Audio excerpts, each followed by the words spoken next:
Okay, good afternoon, everyone. Thank you so much for joining us on the webinar today. We'll get started in just a couple seconds.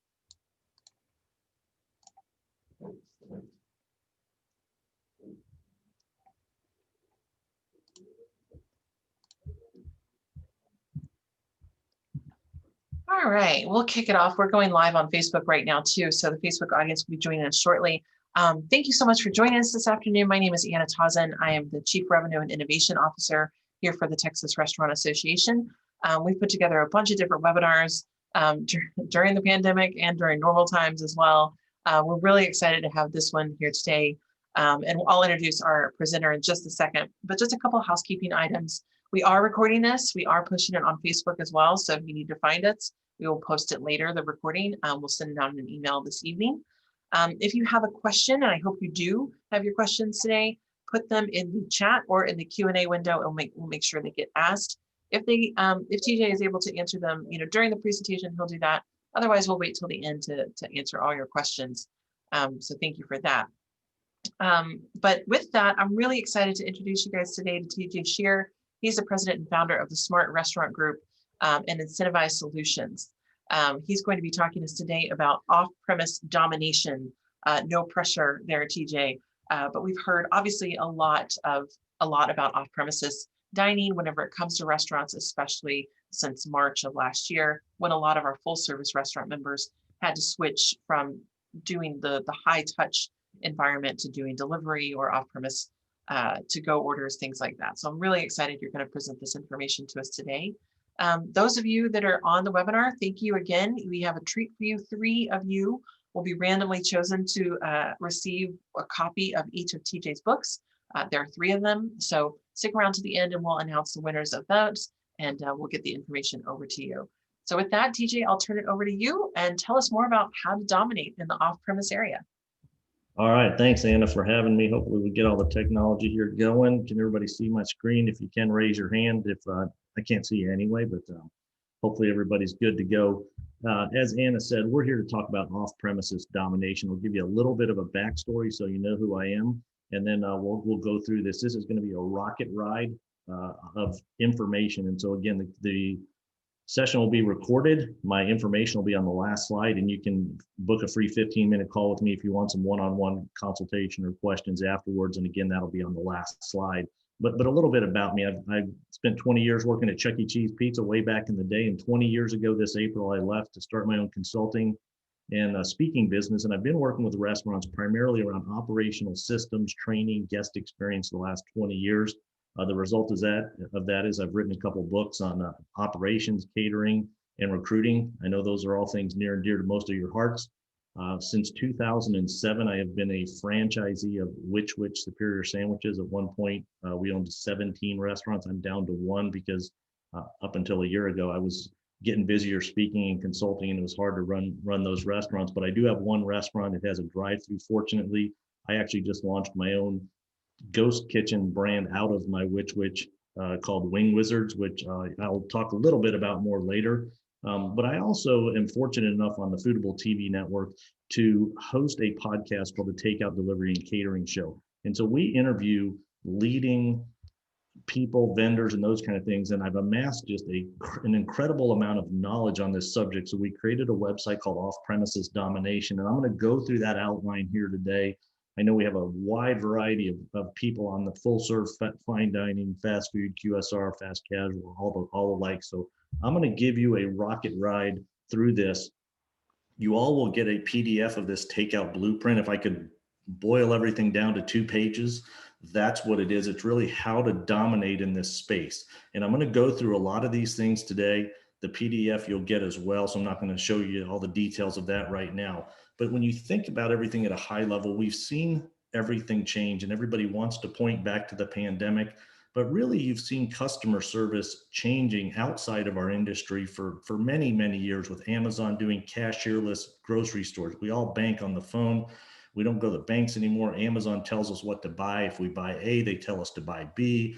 Our phone or watch tells us everything we need to know. And heck, you can even buy Domino's pizza using Alexa. So customer service has been changing. The pandemic just accelerated it. And in our world, it really has come down to contactless and frictionless. And what I mean by contactless is not no contact, it's less contact. The customer's demanding it, and it's forced us to have to reinvent our business. And so I'm going to walk you through how to move your business to off-premise. And if you're already doing off-premises, how to really leverage it. And when I use the term off-premises, it is inclusive of takeout, delivery, curbside, catering, drive-through if you have it. But you could do a pop-up drive-through, and I'll even talk to you about how you can do some of these things. So I've got all of these things under the umbrella, and there's really 11 points in this whole piece. So from menu and packaging and facility all the way through CRM, which is customer relationship management, and catering. There's 11 points. We have a real short amount of time today. So again, I'm going to give you an overview and some key things that work, because first and foremost, I'm an operator. I spend the money, I write the checks. I have put almost every single thing I'm going to talk about into practice in my restaurant. I ended up last year up 9.5%. I was the #2 sales increase restaurant in my whole chain of almost 300 restaurants. So I know this stuff works because I do it myself. Secondarily, I'm a trainer, and I teach people how to put systems into place to build their business. And that's what this falls right into.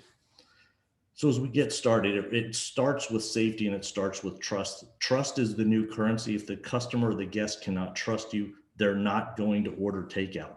If you're not safe, if you're not practicing safe food handling, safe contactless and frictionless delivery, they're going to order somewhere else. If the orders aren't accurate, if everything is not in the bag or in the box, you're going to lose. You're going to violate their trust. So first and foremost, make sure the guest can trust you. That's talking sanitation, safety, food handling, all the things that you read so much about, and make sure you have all those procedures in place. You can get plenty of information from the NRA, from the TRA, your local health department, but keep up with what's going on. And most importantly, communicate those procedures to your guests or customers. Make sure you have signage in the restaurant or on the front door. I've seen a lot of companies, Zoe's, Raising Cane's, Chick-fil-A, they really have it outside the restaurant. If they have a drive-through, they put emails out. They're kind of the framing of their email templates. And Todd Graves here from Raising Cane's has got a video that he's talking about these kind of things. This goes back a few months when it was really kind of at the height of the first height, I guess, of the pandemic. So make sure you communicate with your customer, your guests, so they know you're safe. Now, as we move into the second piece, it's the menu. And menu, I can really just kind of make it easy for all of you guys. Simplification sells, period. If you talk to the third party delivery companies, DoorDash, Uber Eats, Grubhub, I know you may want to curse them. The people that have simpler menus sell more, period, dot. So make sure your menu is simplified. We all struggle with, oh, I should not take this one item off because that customer is going to get mad. Look at your product mix.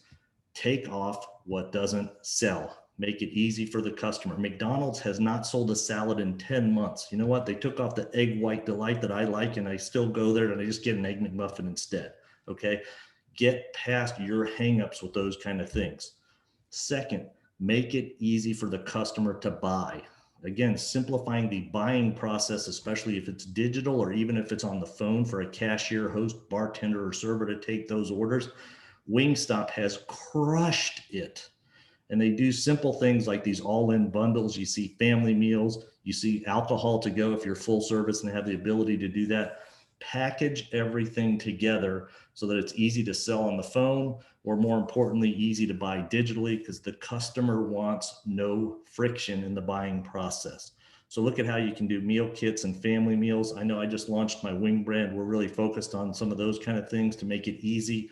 Meal for 4, meal for 6, those kind of things, because the big group meetings aren't happening like they used to.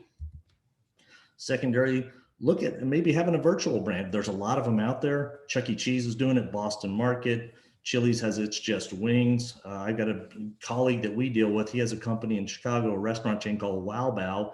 You can actually just license his product. You buy the product from him and sell it. They've got restaurants doing $4,000, $5,000, $6,000 a week in one product. So imagine if you have your restaurant, and in my case, I'm lunch specific, putting in a product like Wow Bao or a brand like that. It's only available through third party, and doing $6,000 a week in sales just on that product. That's 300 grand a year. Even at 30 or 40% profit, you're pushing 6 digits in profitability to your bottom line in a time that we all need those kind of things. So just because you're an individual restaurant, don't think this isn't for you, whether it's called a virtual restaurant, a ghost brand, ghost kitchen, or whatever.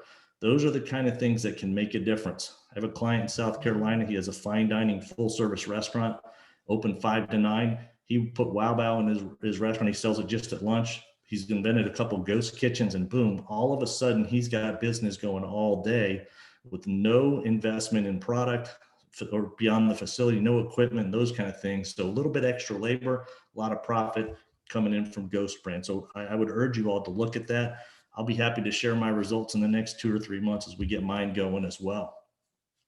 The other thing that I think is a real important thing that you could do with your menu is look at doing social causes along these things. Willie's, as an example, out of Atlanta, does $1 a box donation to groups to promote box lunches. Jersey Mike's, I mean, they're a main sandwich competitor of ours, but holy cow, they have done a phenomenal job with charitable causes and really tying in customer or guest purchases and donating to causes. Donate to first responders. Think about those kind of things that you can do. I actually just got an email last night from the hospital in the town where I am. They've got a client wanted to order 75 box lunches for the nursing staff in 2 weeks, where a donor's paying for it. Think about how those kind of things can really impact your business. Then push those things out on social media so that people can see you're involved in the community. You've got them to come to your restaurant, or in a lot of cases to buy and donate to a cause to help others out. And I know we're all struggling, but geez, the more we seem to help people, the more we seem to get helped too. So look at those things for the menu. Now, when you get into packaging, and this, packaging is across the board for everybody. We had trouble getting it, heck, 9-10 months ago. It was hard to just get packaging. Here's a few of the unique things that I see out there. On the bottom left of your screen, you see that styrofoam box with a little patch that's attached or stuck on the lid of the styrofoam box. That's called a Savor Pack, SAVRPAK. That's the website, savorpack.com. That little patch removes moisture out of the product. And it used to be called Soggy Fries Suck. And I use these in my styrofoam boxes, and it makes a huge difference in the quality of the fries. It helps them hold up longer. It can work with salads. You just have to have room between the product and the top of the box. It can't be just shut tight where the product's hitting the top of the box. I had this guy in my pot. Yes. What was the name of that again? I just want to make sure I write it down. Okay, it's Savor Pack, SAVRPAK. And that's the website, savorpack.com. Got it. Thank they you. just won an award last week at the Consumer Electronics Show for the most innovative product. And I'm telling you, it makes a huge difference in the product quality of your food, because the customers aren't eating in our restaurants anymore. They're taking it, or they're getting it delivered 20, 30 minutes away. And these are the kind of things that can help you have better product quality. I know a lot of restaurants that don't sell fries to go, but this solves the problem. It's amazing. It's crazy, the technology that's in this piece. Make sure all your products labeled, even if it's just a sticker on the box. You have to have everything branded. Use tamper evident packaging. I know there's a Texas-based company called Dotted up here in Arlington, Texas, that sells tamper evident labels, because we have to get the customer to trust us, especially with third party, when they think the driver's eating their food on the way there, drinking their drink. So make sure it's tamper evident. You got to follow, especially if you do alcohol. It's critical that you have some of these procedures in place. And then up on the top right there, that's called a Cambro Go Box. Think of it as a very inexpensive Yeti. It keeps your hot food hot or your cold food cold. Again, when we're doing deliveries, especially if we got hot food, those are some of the things that you can do to ensure your product quality is better when it gets there, build the trust with your consumer. And then you ought to think, even if you have to do a sticker, put some reheating instructions in there, or better yet, and I learned this on my podcast from a guy named Chef Brian Duffy in Philly.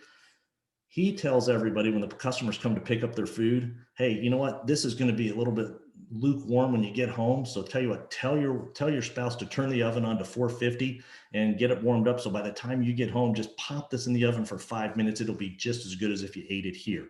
And so those are the little kind of things that can build trust in the quality of your food and make a big difference in the customer perception of your food. Now, facility, these are some things that may or may not cost a little bit of money, but you have to learn from the leaders in our industry. We all probably have signage up of some sort. have a little fun with it if it makes sense for your brand. If you're a stuffy fine dining establishment, I don't know if some of these would make sense in yours. But again, I see some very abrasive, no mask, no service. You're just going to create tension and friction, and customers and guests don't want that. So, if you have some ability to make some messaging and have a little fun with it, I would urge everybody to just check out the El Arroyo sign of the day, because they do a phenomenal job putting quirky messages out and getting the customers to talk about you. And again, how cool would this be if somebody posts a funny sign that you have out there on their social media, just to let people know that you're still out there? Now, as we mentioned earlier, contactless and frictionless are the key. And if you go to Chipotle, you go to Panera, you go to Dunkin' Donuts, they all have some sort of mobile checkout stand, if you will. It's simply just a metro rack or some shelving units that have people's names on it, or the company DoorDash or Uber Eats, whoever it is. We're all scared that people are going to steal the food and those kind of things. But if you make the bags labeled clearly with the names, the guest can come right in the restaurant, go right to the pickup area, pull their food right off the rack and leave. That is contactless and frictionless. I see far, far too many restaurants where it isn't, pardon my language, an ass whipping for the guests to get their food. They don't know where to go. They check in at this place, they get sent over to the bar, they get sent over to the pickup area, and then somebody's got to scramble for their food that's back in the back. It's wasted labor. The customers are already sensitive to having interactions with people. So you need to have essentially what's like a locker where people can just come up and get their food. There's also things like this technology One Dine, which I'll talk about a little bit later, where the customer can just pull in the parking spot, hit that with a QR code. You get a tablet that bings out that tells you the customer's out in spot 2. You can run it right out there. They can pay right from this QR code, because again, I've seen restaurants, even one that I order from, where they're taking credit cards over the phone. And guess what? That's not PCI compliant. Or worse, you go there, you pull in the parking spot, the kid comes out, gets your credit card, has to go all the way back into the restaurant, come all the way back out. There's a lot of friction, there's a lot of contact. So think about where you can remove the contact and the friction. And it's very, very inexpensive to do most of these things. I just bought a new rack for my restaurant, $118, and boom, I've got pickup now. So it's easy for the guests, easy for our stores. Now let's jump into ordering a little bit. I can't stress digital. If you don't have this already, you're behind the curve, but it's very easy to get because there's so many people doing this out there these days. I almost laugh when I come into a restaurant nowadays and they have a QR code on the table in a full service restaurant, and all it does is pull up a microscopic PDF of the menu. You have to have the technology where the customer can just order right there and be in control of the experience. Or they could sit at you can sit at a table in Panera right now and place an order, and your food will be brought to you. They've removed the cashier. They've removed the waiting in line. You have to be able to let the customer order anywhere with any device. So as you go through these things, there are a couple pieces of software that I would recommend. Lunchbox is one of the smaller, they'll deal with smaller restaurants. There's all kinds of other technology companies out there that I've seen that will get you online, get you a website, get you an app, and make it simple for the guests to order. One Dine is one of the pieces. And again, I'll talk about that a little bit further down the road. I've already mentioned with their takeout piece. But even if you don't have a website, I launched my virtual brand and I'm using this because it's very simple to use. It's easy. I can just create a website with a simple link and they can go there. Not a lot of cost on the front end. When you do a website though, please look at great sites like Chipotle, Wingstop. They're so simple to order. They're very, very visual. And going back to tying in what I talked about with the menu, simplification sells. Make it easy for the guest. We all go to Amazon because it's easy. We don't want to go to the merchant site and figure out how to learn that site. We just buy everything if we have Amazon Prime. That's why our customers are using third-party digital these days. It's easy. Make your digital experience simple. Study what the great ones do. And there's plenty of companies out there that can help you. Now, if you do still have the phone, who would have thought 1990 was calling again, that the customers and the guests are actually calling in and using the QR codes from 2010 to place orders. I mean, history, everything that's old is new again. I can't urge you enough. The phone has become a distraction for everybody. People are calling, is your inside dining open? I'm out here to pick up my order, bring my food to me. I need to place an order. Oh my gosh, the phone is such a nuisance, yet it's so vital these days. if you use services like Spectrum, CenturyLink, AT&T, you can set up an auto attendant feature.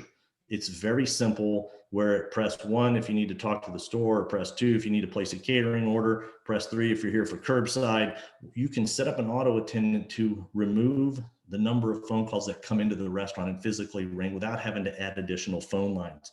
There's also services like Uma and Ring Central that for $10, $12, $14 a month, you can set up the same thing.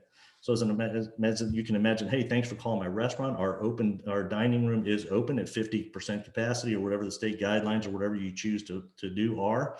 And if you need to, if you're at curbside, just hit this button and we'll run the car out to you. If you need to place an order, hit this number. Hey, if you need to place catering, hit this number, and it goes right to the person's cell phone for your catering manager. We're trying to eliminate friction for the guest and all the crazy and insanity going on in our restaurants for the employees that have to answer the phone. When they do have to answer the phone, and hopefully it's just for orders that are being ready to be placed, make sure we answer the phone. I see it all the time. I hear it all the time as I'm into restaurants. But again, simplification sells. I always tell people when I do phone training, ask how many people you're ordering for. Okay, 4. Hey, we have this great bundle. It includes A, B, C, and D. Would you like that? Boom, simple. If they're ordering for 12 people, hey, we have this family pack, or whatever the case may be, try and get them into these simple deals and just teach your employees to think like Amazon does. When you buy something on Amazon, you always see that next screen that says people that bought this also bought that. Hey, for you guys that are buying this family meal, add on a couple 2-liter bottles of drinks, or, oh, you're buying fajita kit. Hey, you know what? We're doing margaritas for 2 for $14.99. Boom. Think about what gets paired together. And I always tell everybody, pair what's profitable and popular, and you're going to be successful. You want to get the people off the phone quick. Your employee wants to get off the phone. The guest wants to get off the phone. Let's get their money and make it easy. A couple other things you should consider if you're not already on them. There are services like Foods Being Relished, which are essentially businesses around your restaurant's ordering. They've obviously taken a huge hit. It's not what it used to be. But I know up in Dallas, and I believe either in Houston or Austin, there's a service called Lunch Pro that pharmaceutical reps order from in medical offices. So again, trying to get your brand out, you have to pay a fee for these, but no orders, no fee. So you're just trying to get your brand out there. And I know some people think, oh, why do I want to pay for another third-party provider, or whatever the case may be? I understand that. However, having your logo out in all these places, many people probably have forgotten about you these days because we've cut advertising back, or you're too small and you can't advertise at all. So just having your logo out in all these places, just like being on all the third-party platforms, even if nobody places an order from you, they've seen your logo. That's advertising that costs you nothing. And when you get into operations, this is kind of where the rubber meets the road. And obviously the guest wants to trust us. Please, please, please. It's so difficult to deliver hospitality, but if you have not redefined all of your hospitality interaction points, they're a lot different today. The phone has become more important. The pickup experience has become more important. Keeping people spaced out, and a lot of these kind of things, going out to a car, there's all these interactions that didn't used to happen a year ago. And on top of that, we have to wear a mask. Put a mirror by the phone so people can see themselves talking, because it's proven when they're smiling, the people can hear it in the voice on the phone. Think about just how we can be teaching those hospitality basics. And then when we have these interaction points, and they're far fewer than they were. And I heard this from Monty Moran last week when we recorded his podcast. The guy that ran Chipotle, tens of thousands of employees, his recommendation to operators today, there's less interaction, so you better make them memorable. And I don't think we do that today in a lot of restaurants. I don't feel it as a customer a lot. I don't see it when I go work in some of the restaurants that I consult with. It's simply the customer comes in and it's an interruption of what we're doing, or God forbid we hear the DoorDash tablet ding. It's like, oh, geez. The customer sees that, they feel that, they've got that negative vibe going in. We need to love every single person safely from 6 feet away when they come into our restaurants today, even if they're the delivery drivers, because we cannot survive without every single person ordering from our restaurant. So look at your interaction points that you have today and make sure they're memorable. Now, I'm going to talk a little bit toward the end about feedback. As an operator, you have to follow up, whether you're getting guest surveys, or you're seeing things go wrong, or you hear issues, or you get a call from DoorDash or whatever the case may be, you have to follow up with your team. Ask them what's working. It's crazy to work in a restaurant these days. The rules are changing every day. It's become significantly more difficult to deal with all the health things and let alone stress and taking temperatures and all those kind of things. But when you have issues with orders, you need to follow up.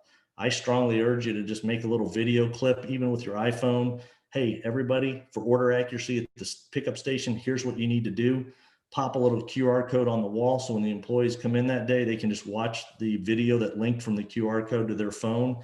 Everybody can get focused on that little micro piece they need to be focused on, so we can make small improvements every day and restore or enhance the trust the guest has for us. And when you get into the food handoff, and this could be pickup, this could be delivery, accurate, frictionless, period, dot. We all order from Amazon Prime. We know when our order's getting there. We know when it was dropped off. There's photographic evidence that's texted to us and those kind of things. And so when you see these kind of things, make sure you have a simple system for your guest. Just getting a basic metro rack will work for you, simple enough, okay? But make sure it's accurate and frictionless. And I consult with people all the time. They're like, oh, people are gonna steal the food.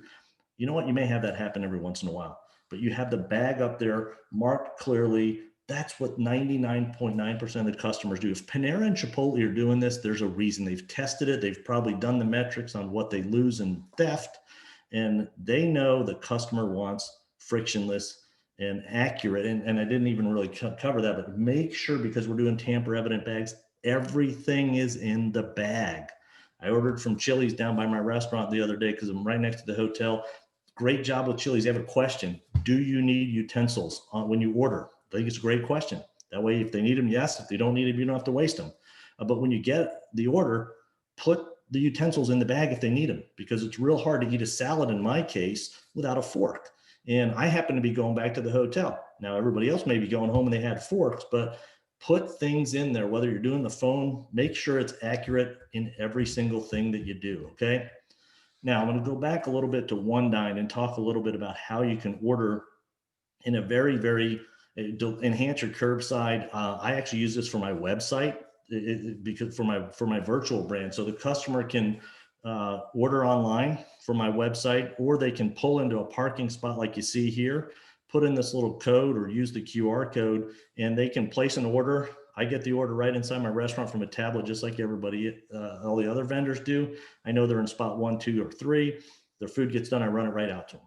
The other beauty of this system, and this really helps you with PCI compliance for credit cards, is text to pay. So if somebody calls my restaurant and places an order, I can just go into the tablet, send them a text message that gives them a secure way to pay. So one, I'm compliant with credit card laws, and two, when they pull into the restaurant, I know they're here and I can just run their food out. They've already paid. So it's simpler execution for the guest, and I'm in compliance with everything. The thing that I'm most excited about, and the reason I chose this, is one of the things that they offer, I call it hybrid delivery or direct delivery. Everybody wants to get away from third-party delivery companies and how you do self-delivery. You know, that sounds easy in theory. It's very, very difficult in practice, because how do the customers know to order from you directly instead of from the third-party companies? No different than I do as a consumer. If I need something, my first place I look is Amazon Prime. I have a subscription account with them. I get free delivery. Why would I call the vendor? Why would I go to the vendor and have to learn their website and their ordering system and those kind of things? So what we have done with One Dine is we have selected who we are delivering to.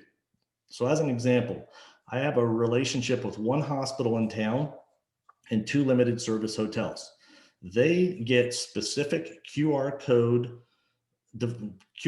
for their locations. I've structured the delivery times for the hospital as an example. I deliver there at 11, 12, and 1 o'clock.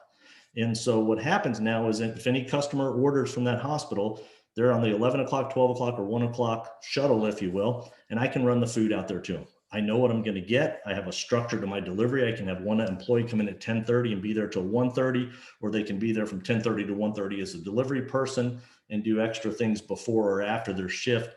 But it gives me the ability as an operator to take control of my delivery.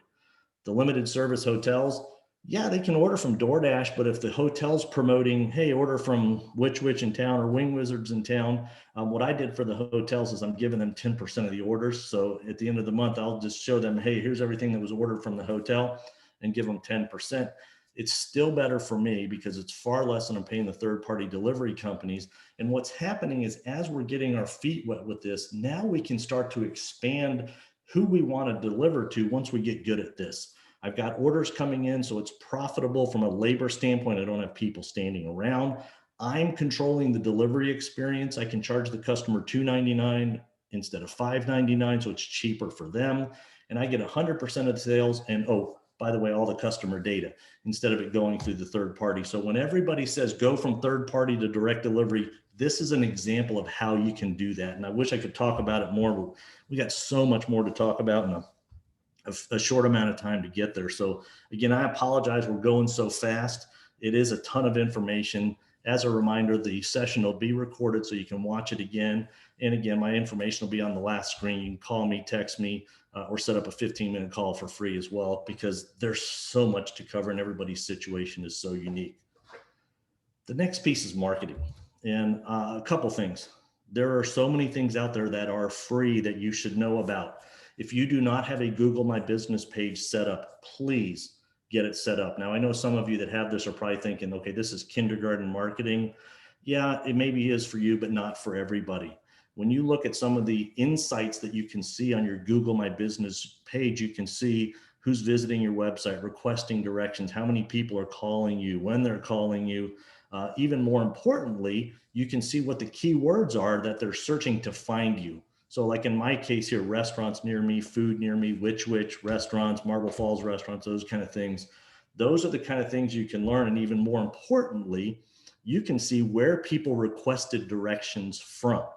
So if I'm going to start doing direct mail or digital advertising, I can see where the customers are coming from. So you can see over there on the bottom left, where the people are coming from in my to my restaurant. It's a smaller town, so it's a little more spread out. As you can see here, I pull from a lot further than probably most restaurants do, but at least I know where my customers are coming from. So now, hey, by the way, I might connect with next door. Oh yeah, did you ever think about doing that for marketing? But how about sponsoring a neighborhood for next door? Well, find the ones where the people are coming from and they're asking for directions so they know who you are. Google also has a what's called an ordering app, so you can order right from their page. It's free. It's another tablet. It's another printer. I get it, but it doesn't cost anything. And I think they're waiving fees, or at least dramatically minimizing them. So again, it's free. Try it. What the heck? No risk. Those are a couple things on Google My Business. When you get into digital advertising, I know that gets way out of my expertise and my pay grade. I can tell you, I've worked with these two companies. If you have an agency that's working on digital ads, what I see is kind of twofold. One, where do you place the ads? And two, how do you ever leverage that information? So I have used orderingads.com to place Facebook ads primarily. They get a lot of engagements, get a lot of posts. Domino's has built a business off of this, becoming really a digital restaurant company, if you will. But what I found with some of these companies is all they're doing is placing ads. And if you don't know the order amounts that you're getting from them, it's no good. And most marketing companies don't do that. So word of advice number one, whoever you're using for your digital ads, make sure they use the Facebook pixel so they can track that ad, went to your website, placed that order, and you can calculate the revenue that you got off of those ads, because everybody wants to talk about cost per click and cost per thousand and all that other BS stuff that you can't take to the bank. I can't take likes to the bank. I can't take clicks to the bank. But if they are tracking with a Facebook pixel, you can use that information. And I've seen, working with that ordering ads company, some ads are really effective and some aren't. But we know that instead of just think that. And then the other advice I would give you, part two of this would be, you have to use your approach on digital to build your database, build that customer list. It's so hard with customers not coming in anymore to build your list. So if you're going to do ads, this other company, Restaurant Marketing That Works, they essentially engage people and to get signups for Messenger, and you can have way, way, way more people signing up for your email club, text messaging, those kind of things, because those are all nice to have, but you have to build the list first. Otherwise, it's worthless. And so when I can get 1,000 people in my email program over years of people filling out everything in my restaurant or signing up online, and now I can get hundreds in a month because they're targeting new customers that look like my existing customers because, oh, by the way, we know where they come from with Google. It all fits together. And so when I do have to spend money on marketing and generating a big return. So be smart with your digital ads. A couple other things I would give you, just these are kind of pay for play type of things. There's a service called Rewards Network. So if you want to tie your credit card to miles or Hilton points or a lot of the other different types of reward programs that are out there, I've used Rewards Network for years. You pay them 15% of anybody that ties the credit card to their account. That's for new orders or repeat orders. I've done the math. I've done the math for 7 years. It costs me far less to acquire a new customer here, even though I'm paying for all the existing customers to come back and get their points to their favorite program. But when you look at this, the thing I love about this is I can see what zip codes everybody's coming from. Again, think back to my marketing. So I know where my customers are coming from. And again, some of this may be a little old. If somebody still has their credit card registered to, New York, in my case, they're my second most popular one. But somebody's driving 30 miles or whatever to come down to my restaurant. So not every piece of this is ultra perfect for us, but I can see where my customers are coming from. I can respond to comments, and I can also just see what my new business is and my repeat business is. So I can actually calculate, all right, look, if I have $1,000 spent and my $1,100 spent and 50% is new customers and 50% is returning customers, I'm paying Rewards Network 15% of $1,100. I'm paying them roughly $160 for this month, but I acquired 30 new customers. Okay, so it was $5 in acquisition. Well, that may be a little high in your mind, but hey, guess what? If they're coming in, they're spending money. And so if they spend $30 in my restaurant, I'm making $15 in profit out of that $30. It cost me $5 to get them. No brainer where I went to school. So look at doing that. And then the second to last piece really is how we manage those customers, CRM. You got to get guest feedback. Many people have survey cards. Many people have messages on the bottom of their receipts. What I have done is I am actually using both of these companies right now. Tattle does an automated survey. They're tied in with Olo, who's my online ordering provider. So anybody that places an online order gets an automated survey 2 hours later from Tattle that asks a number of questions. I've uncovered accuracy issues. I know we all think we're awesome, and I've uncovered things I don't want to know, but you know what? I want to know. And so we use this information to go back, hey, the ketchup was missing from my fries, or hey, I didn't have a fork, or you missed this, or you missed that. We get these order feedbacks from the guests. It gives us an ability to fix their order right now, or at least offset it, give them a refund, send something out there, those kind of things. But most importantly, then I make the training videos based off of this information. Ovation I use for my drive-through. It's just a simple QR code on a card. We drop them in every third-party delivery order. We also drop them in every drive-through order, and it's a simple 2-question test. How do we do? 1 to 5, and then it's just fill in the blank after that. The cool thing is, with this case, I've gotten over 200 people just to sign up in a month for our email and text program just from giving us the survey information. So it's some great ways to do this. And by the way, one of the things I just realized, and I apologize, I forgot to cover in the marketing piece. Think about with these third-party orders. Put the QR code in the third-party order bags that says, hey, order from me or sign up for free stuff. Some of the third parties are real sticklers when it comes to anti-third-party marketing materials in the bags. But if you do something along the lines of, hey, sign up for our loyalty program or sign up for our text messaging program, you're building your list just like we talked about earlier. You can maybe even do a buy one, get one free if you have the ability to set that up online to encourage people to order first party. So again, those are some of the things, but follow up with the guests and then follow up with your employees. The last piece is catering. And I know catering has died off or it's been non-existent for some of us, but I will tell you, catering is not dead. Catering to me is like fishing, and you just need to fish in different places than you used to before.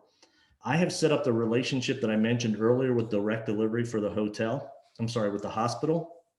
I have received 3 different catering orders in the last few weeks just from the hospital. And then again, like I said the other day, I got an email the other day from the hospital with a donor who wants to buy food for the night crew. And of course, they talked to the contact person that I've dealt with, and she says, "Oh, order which." So again, you have to just approach this a little differently. I was in one of my clients' restaurants the other day, and a guy walks in from a really, really large warehouse just up the street. And I said, "Look, man, you know what? Let me know who to talk to in your business. We'll give anybody that comes in the restaurant 10% off when they place their order. Just use this code and connect me with the person that buys the catering. We'd love to feed all your warehouse workers." You have to pay attention to the clues that are going on, because there are literally fish wanting to jump in your boat. You don't even have to catch them. You literally just need to kind of open up your mouth. And when I talk catering, it's very blurry these days. Some people call it group ordering, takeout, B2B, B2C, business to business, business to consumer. It's all the same. Okay. It's group ordering. The typical old office meeting catering seems to have kind of gone by the wayside, but I've even seen Panera now is doing virtual catering. Literally, they have set this up where a pharmaceutical rep could have 20 different people in 20 different places, and they can order from one account with Panera and get it delivered to 20 different locations. So when everybody's on their Zoom lunch meeting, they're all eating Panera. Freaking genius. Now, we can't all afford to do that, but we can look at how we can go out and fish, and it all starts with takeout. If you do not have trust from your customer with takeout, they are never going to order delivery from you, and they're never going to order catering from you. So make sure they trust you first and foremost. It's very big and very critical these days to have individual packaging. Obviously, people are trying to get away from bulk foods and everybody handling the spoon or the tongs and those kind of things. So make sure that you are offering some individual packaging things. Even if you're doing entrees, like in our case, we do salad or sandwich trays, we're wrapping each sandwich individually and those kind of things, just so we're doing our part to stop spreading the virus. And then really, this is where the fishing comes in. How do I get catering sales, TJ? How do I get catering sales? One, pay attention. Okay. In your restaurant, there are people walking in. 2, look at your online orders. When people have their email address on there, look at their business account and send them an email and say, "Hey, how was your meal? And by the way, we cater." Boom. Hello. Think about all these people that are already doing business with you that want to do more business with you. Pay attention to the logos, the lanyards when they come in your restaurant. Those are clues. Danny Meyer, the great hospitality guru in New York, says ABCD, always be connecting dots. So just look for these clues on the online orders. They got their email. They're wearing it when they come in. Look online, follow the hashtags. Hashtag Panera Catering is an example, because I can look at this, and what happens is this school's posting that Jason's Deli catered for them. This Panera is the United Way in Kingsport. Now I know who to talk to buy catering, because I see them saying, "Hey, thank you to Raising Cane's, thank you to Chick-fil-A, thank you to Panera, Jason's Deli." Follow these hashtags and start building your lists. Very, very simple to build lists. I do a lot of school catering. They're still in session. Sports teams are still playing, at least in Texas. They're not playing so much in other areas, but you can just go to the school district websites and find the football coach, the band director, the principal, the secretary. I do thousands and thousands of dollars of meals. I do this for Which franchisees in Indianapolis. I think I've booked them $30,000 worth of catering recently, because we're just out there talking to their schools and the people that buy, because they have in-service days and they have football teams that are still playing and those kind of things. I actually have a cool software that I can go into any website and literally, even if the emails aren't on there, I can pop up and I can just literally I can go to Johnson & Johnson's website and find who all the emails are that I need to talk to and promote catering. So there's some real simple ways to build lists, but ultimately just pay attention to what your customers are doing that are already doing business with you. The other thing that I do is I do video emails. It's software called BombBomb. There's a little bit of a fee to it. You can do this without BombBomb, but we make video emails. "Hey, I'm TJ on the Which here. Here's what we do. This is our problems I can solve for you. Why should you go to which? Some simple call to action. Hey, click right here and place an order. Click right here and call me to place an order. Your competitors are not doing this. Don't sit back and wait for catering to come to you, because if you will, you're not going to get any. So the rocket ride, I wanted to get done in 45 minutes. I think we're right on schedule. You're going to get the takeout blueprint PDF. Here's my contact information. So if somebody wants to book a call with me, talk, you got my email there. Anna, at this point, hopefully I didn't go over time. And I know everybody's drinking from the fire hose, but are there any questions, or do we have time to answer questions? A little bit. Yeah, TJ, that was amazing. You did take a sip of water. Congratulations, sir. That was a lot of information to share with people in such a short amount of time. I wanted to ask, the software that you use to get people's email addresses, is that Hunter, or what are you using? It's called seamless.ai. Yeah, it's slick as all get out. There's, as an example, I went to, trying to find out who runs the local Walmart, or who the person is that, at the Lowe's, or whatever the case may be. Yeah. I can just put that information in, and you go to those websites, or I love it for schools again, because with sandwiches, it's easy to do that. And I can just put in principal, and boom, all the emails come up for all the principals. And it's like, it just makes phishing so much easier. Then I can go through and scroll through a lot of places and find them, but there's a lot of companies that hide the emails, but they're there. Yeah. Do you use the word phishing to describe it? I do. Catering is literally like fishing. Sure. And the analogy I use is, I live in Dallas. If I wanted to catch a shark, I could go to Lake Texoma. It's 45 minutes north of my house, right on the border of Oklahoma. And I could fish all day. I'll never catch a shark because I'm in the wrong place. Now I could go to the Gulf and catch a shark, but it's very difficult because the ocean's so big. So how do I improve my chances? Well, I have to have the right bait. I have to be fishing at the right time. So, we hit Black Friday in September or October, not middle of November. Sure. You hit, spring sports right now, because there are still some of those going on, or there's band contests. I had a store a couple of years ago when we actually had school activities going on. I used to own a Witch in New Braunfels. I did $32,000 worth of catering for one band contest over 5 days, out of a 1,600 square foot store that does $12,000 a week. Oh my gosh. Yeah. It's out there. I have a friend, Sam, Sam, as a matter of fact, he's a Firehouse Subs franchisee. He did $340,000 in catering last year out of one Firehouse Subs in Chicago. $340,000. That's insane. Crazy.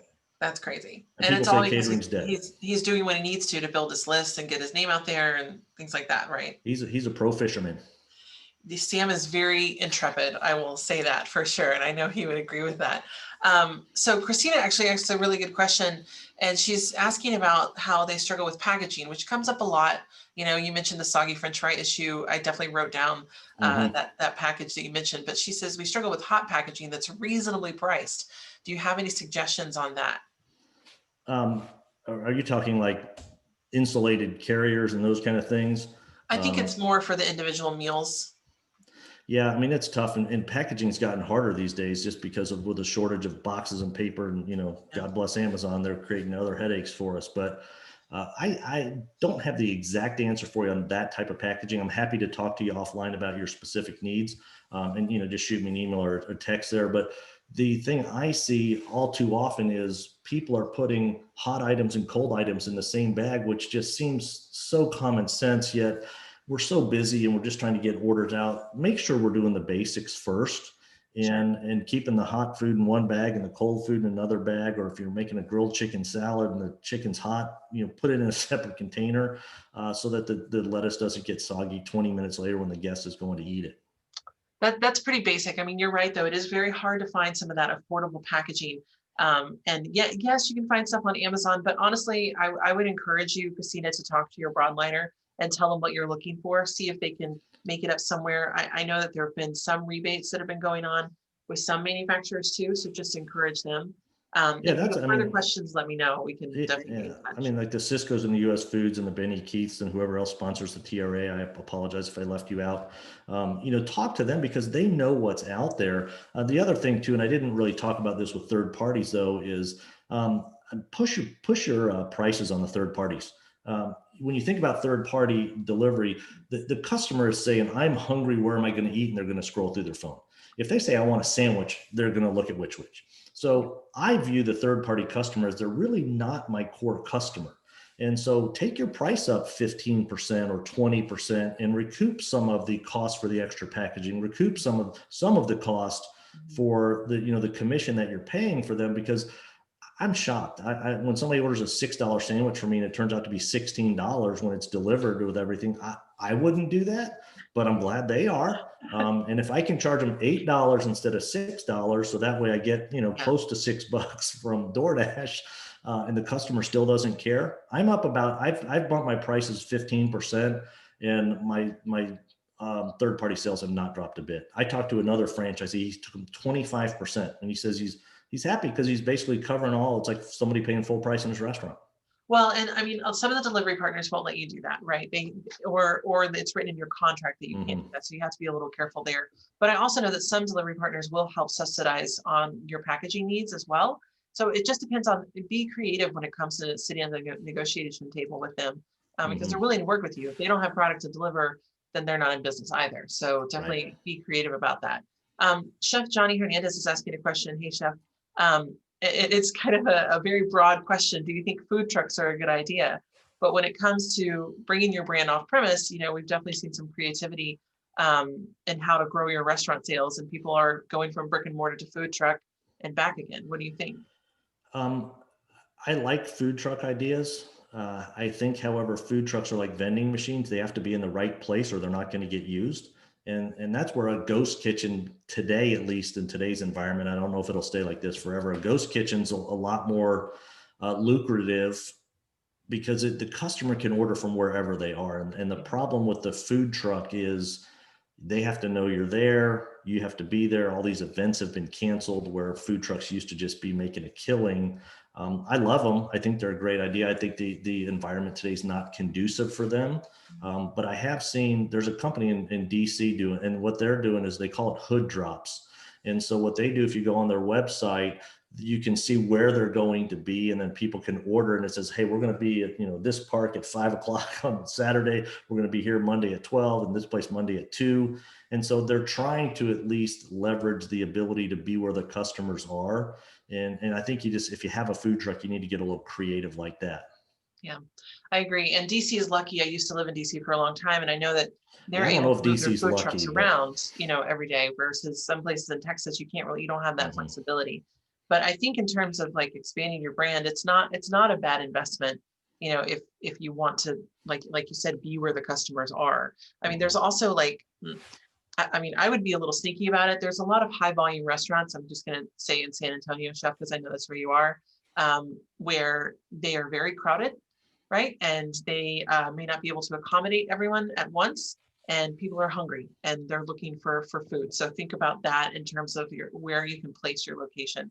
Tricky, but it's definitely worth investigating. Yeah, I think like I've seen Salt Lick down outside of Austin. They have a food truck parked 20 miles from their restaurant because not everybody's going to go to their restaurant, kind of like what you're saying, Anna.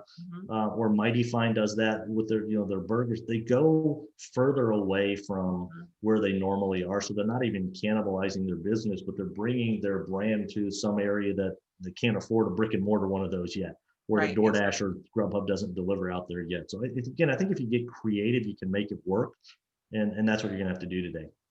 Okay, 2 more questions before we run out of time, TJ. That Ileana is asking about any creative ways to market delivery curbside ordering on social media or inside the four walls of your restaurant. You had some examples, but do you have any other couple creative ideas for marketing delivery?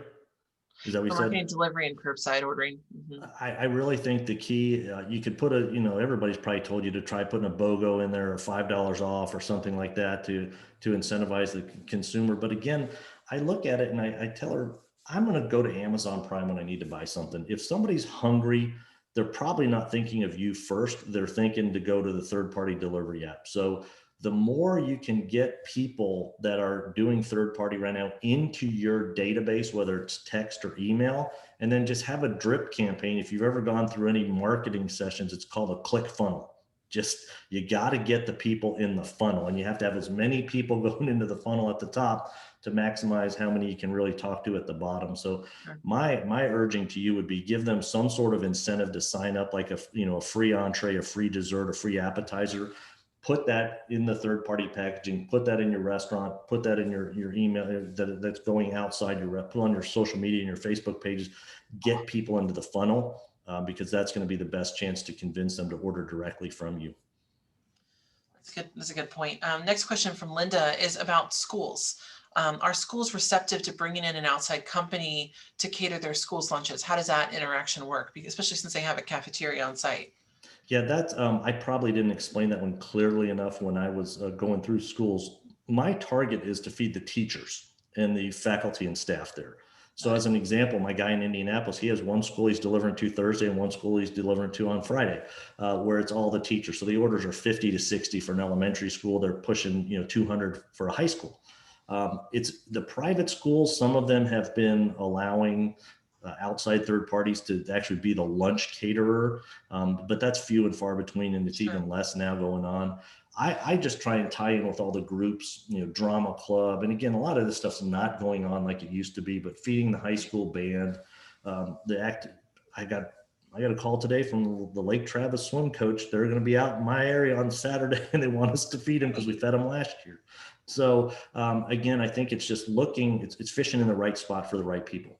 Yeah. Who do you want to go get? I just target the principal, secretary, and the principal, and then any of the coaches or the group leaders of people that might order catering. And I'll do things like, hey, host a fundraiser in my restaurant, or, you guys are having a track meet. Why don't you promote which to everybody that's coming in, and I'll give you $1 a box back so I can fund your group, be the community good guy, make my profit margins, and get my name out there and get my food into a lot of people's mouths. Yeah, that's great. That's a really good point. Feeding the teachers is definitely very important. Okay, we have time for one more question. Mike, thank you for getting your question. He said that you mentioned you have one unit left after selling to focus on corporate speaking engagements and other things. So with offices being closed, you're not able to speak in person. Obviously, you're doing a lot of virtual events. Are you looking to open any new restaurants? And even if you're not, do you think it's a good time to start thinking about new concepts? I created my own ghost brand to try that as my lower cost initiative to do that. I think, would I open a restaurant now today? I might.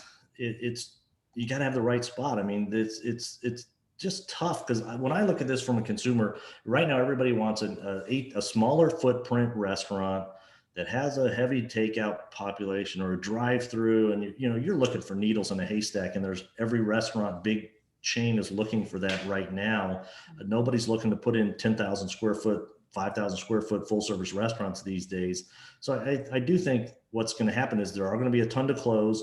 And I know I can't wait to go out and go eat at restaurants again and just meet my friends and watch the game or have a glass of wine at the bar and just socialize again. I think once the restrictions get lifted, it's going to go crazy for dine-in. And I think a lot of the naysayers are like, no, just do drive-through only, no seating. Man, I can't tell you how many people call us every day saying, is your dining room open? Man, we just want a place to sit down. I can't even go to Chick-fil-A or Starbucks and sit down right now. And I think some places are losing some opportunities by keeping it all shut down. So I know it's a roundabout answer. I'd entertain it, but I might start it do a ghost kitchen right now. If you're wondering, should I do a brand? Man, do a ghost kitchen, see if it works. It's a lot less risky than putting the brick and mortar into place. Or you see, and we didn't even really talk about ghost kitchens per se, putting them into these like Kitchens United and Reef and some of these other companies are doing, where you could put your brand into a ghost kitchen for a lot less money to see if it works. Yeah, no, it's totally true. Ghost kitchens are definitely a buzzword right now. We do have some education if you go to our YouTube channel and check that out. We have a couple different webinars and presentations about ghost kitchens. And there's also some discounts coming actually to TRA members if you want to get involved with some of those big ghost kitchen brands. Thank you so much, TJ, for being here. You always have tons of good knowledge to drop with everyone. I did have one announcement. We do have the 3 people that are going to be winning copies of TJ's books. He's got 3 out there. So congratulations to Michael Bugatti and Christina Benitez and Brian St. George. We will send out some information for you guys after this so you can get a copy of that book. And don't forget that you can reach out to TJ and schedule a free 15-minute consultation. You see how quickly he speaks. Like, he will drop some serious knowledge bombs on you during those 15 minutes for sure. TJ, thank you so much for being with us today. I appreciate it. Good luck out there, everybody. Stay safe. Yeah, thank you guys. Bye-bye.